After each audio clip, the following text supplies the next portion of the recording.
Hi everyone, welcome to my channel SK Explaining. So today I'm going to explain the third part of Wednesday series. So without wasting any time, let's get started.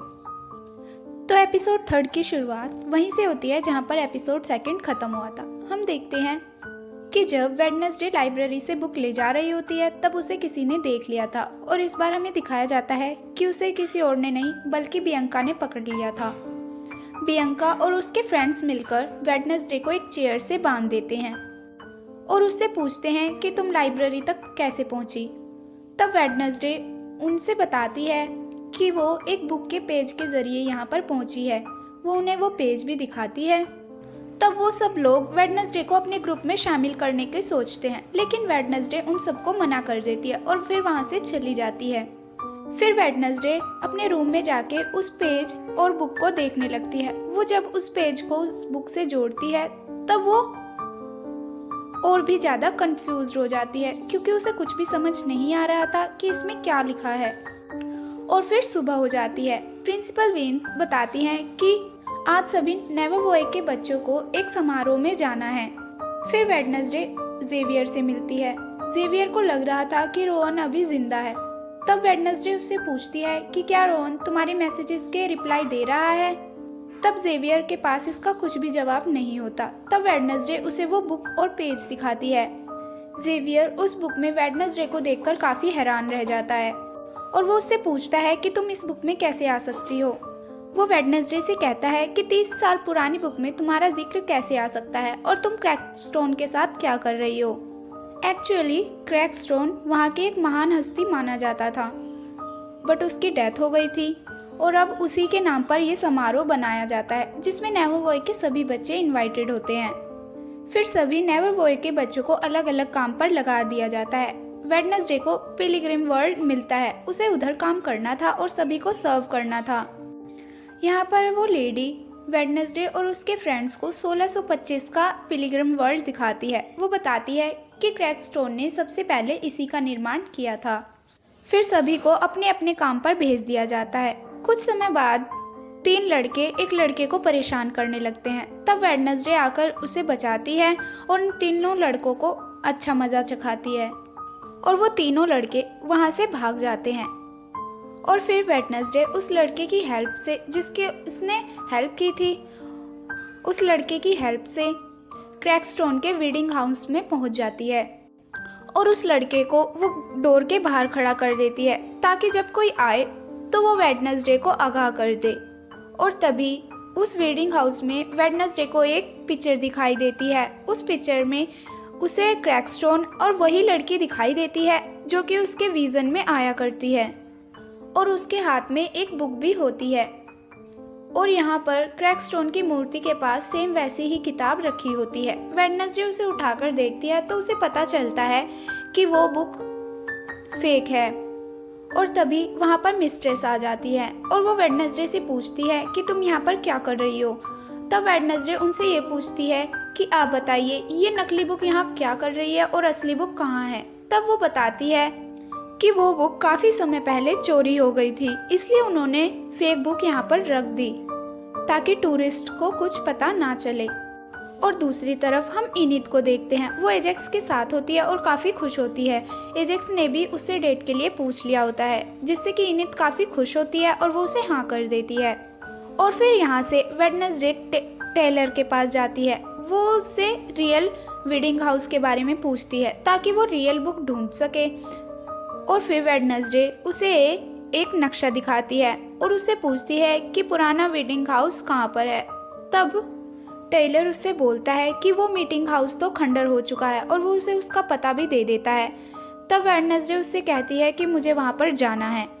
और जब रात हो जाती है तब Wednesday उस meeting house में पहुँच जाती है और वो देखती है कि ये जो मीटिंग हाउस होता है वो पूरा का पूरा खंडर हो गया होता है, उधर कुछ भी नहीं होता।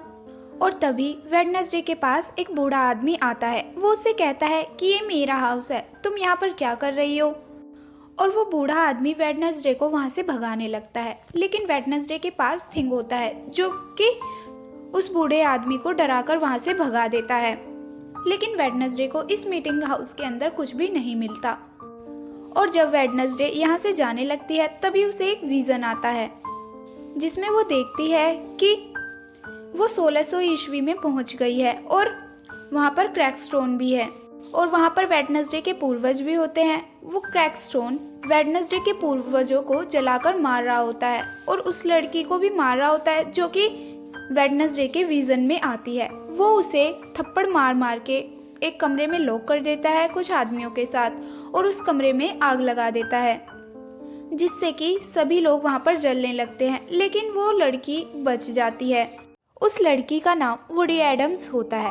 वो अपने पेरेंट्स को बचाने की बहुत कोशिश करती है, लेकिन उसके पेरेंट्स उसे कहते हैं कि तुम यहाँ से भाग जाओ और तुम हमारा बदला ज़रूर लेना।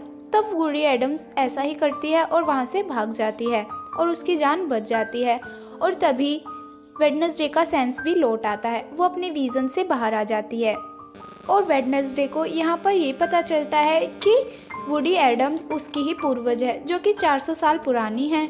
और तभी जब वेडनेसडे का सेंस लौट आता है तभी उसे वो अजीब सा क्रिएचर दिखता है। वेडनेसडे उसका पीछा करती है। वेडनेसडे उसके कदमों के निशान देखकर उसका पीछा करने लगती है, लेकिन आगे चलकर वो कदमों के निशान एक इंसान के पैरों के निशान में बदल जाते हैं, जिसे देखकर वेडनेसडे काफ़ी हैरान हो जाती है। लेकिन तभी वहाँ पर जेवियर आ जाता है जो वेडनेसडे से पूछता है कि तुम यहाँ पर क्या कर रही हो। तब वेडनेसडे जेवियर से बताती है कि ये जो राक्षस है वो एक इंसान है और वेडनेसडे जेवियर से यहाँ पर ये भी बता देती है कि उसे कुछ विजन्स आते हैं। तब जेवियर उससे बोलता है कि तुम्हें अपने हर विज़न पर विश्वास नहीं करना चाहिए, ये कभी कभी फेक भी हो सकते हैं। लेकिन वेडनेसडे बोलती है कि उसने अपने विज़न में क्रैकस्टोन को देखा था जिसने कुछ आदमियों को जलाकर मार दिया।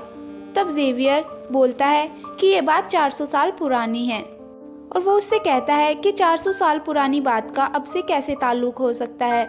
तब वेडनेसडे जेवियर से ये कहकर चली जाती है कि कुछ बुरी घटना होने वाली है और उसे रोकना होगा, चाहे वो राक्षस ही क्यों ना हो। और फिर नेक्स्ट डे मॉर्निंग को सभी नेवरवॉय के स्टूडेंट्स एक जगह इकट्ठा हो जाते हैं क्योंकि आज जोसेफ क्रैकस्टोन को सम्मान दिया जाने वाला था और उसके सम्मान में एक म्यूज़िक प्ले करते हैं। और वेडनेसडे भी यहीं पर होती है जो कि एक सेलो बजा रही होती है और थिंग अपने ही काम में लगा होता है। वो जोसेफ क्रैकस्टोन के फाउंटेन में पेट्रोल डाल देता है और आसपास पेट्रोल छिड़क देता है और फिर वहाँ पर आग लगा देता है, जिसकी वजह से जोसेफ क्रैकस्टोन की मूर्ति जलने लगती है और वेडनेसडे को इससे काफ़ी खुशी होती है और वो और तेज सेलो बजाने लगती है और वो सेलो बजाते बजाते नहीं रुकती। तब प्रिंसिपल वीम्स उसे देख लेती है और उन्हें समझ आ जाता है कि ये सब वेडनेसडे ने किया है। वेडनेसडे प्रिंसिपल से कहती है कि वो कसम खाकर कह रही है कि उसका इसमें कुछ भी हाथ नहीं है, उसने उसकी मूर्ति को नहीं जलाया। तब प्रिंसिपल वीम्स वेडनेसडे की चालाकी को समझ जाती है और वो उससे कहती है कि तुम ज़्यादा मत चालाक बनो। तब वेडनेसडे प्रिंसिपल वीम्स से कहती है कि क्या आपको 400 साल पुरानी बात के बारे में नहीं पता?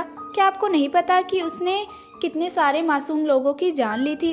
तब प्रिंसिपल वीम्स वेडनेसडे से कहती है कि जहाँ तुम बुराई देखती हो वहाँ मैं मौका देखती हूँ और इसी वजह से कई सालों से मेरा स्कूल चल रहा है।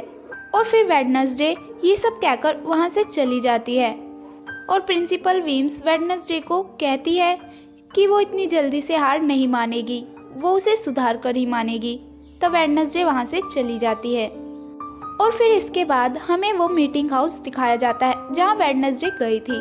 वो बूढ़ा आदमी वहाँ पर बैठा होता है और एक कैमरे में बैटरी डाल रहा होता है और जब वो आदमी उसमें बैटरी डाल देता है तब वहाँ पर वो क्रिएचर आ जाता है और वो उस आदमी को मार देता है और इधर कुछ पिक्चर्स उस क्रिएचर की क्लिक हो जाती हैं। नेवरवॉय के अंदर इनिथ भी एजेक्स से मिलने के लिए एक्साइटेड होती है और वो अपने लिए कुछ कपड़े सेलेक्ट कर रही होती है जिन्हें पहनकर वो एजेक्स से मिलने जाएगी। और दूसरी तरफ हम टीचर थॉर्नहिल को उस खुफिया लाइब्रेरी के पास जाते हुए देखते हैं। इनिथ भी बाहर खड़ी होकर एजेक्स का वेट कर रही होती है, पर इनिथ को ये नहीं पता होता कि एजेक्स जब नहा रहा था तब उसने अपने बाल खोल रखे थे और जब उसने शीशे की तरफ देखा तो उसके बालों की वजह से वो पत्थर बन गया और दूसरी तरफ हम वेडनेसडे को देखते हैं, वो भी अपना नोवेल लिख रही होती है जिसमें वो लिखती है कि फ्यूचर में उसका और क्रैकस्टोन का सामना होगा। वो अपने नोवेल में लिखती है कि वुडी एडम्स की कहानी पास्ट में थी और वो क्रिएचर अब भी फ्यूचर में रहेगा जिसका सामना उसे करना ही होगा। शेरिफ को लग रहा होता है कि वो राक्षस नेवरवॉय के अंदर है, लेकिन हमें बताया जाता है कि वो राक्षस कोई भी हो सकता है।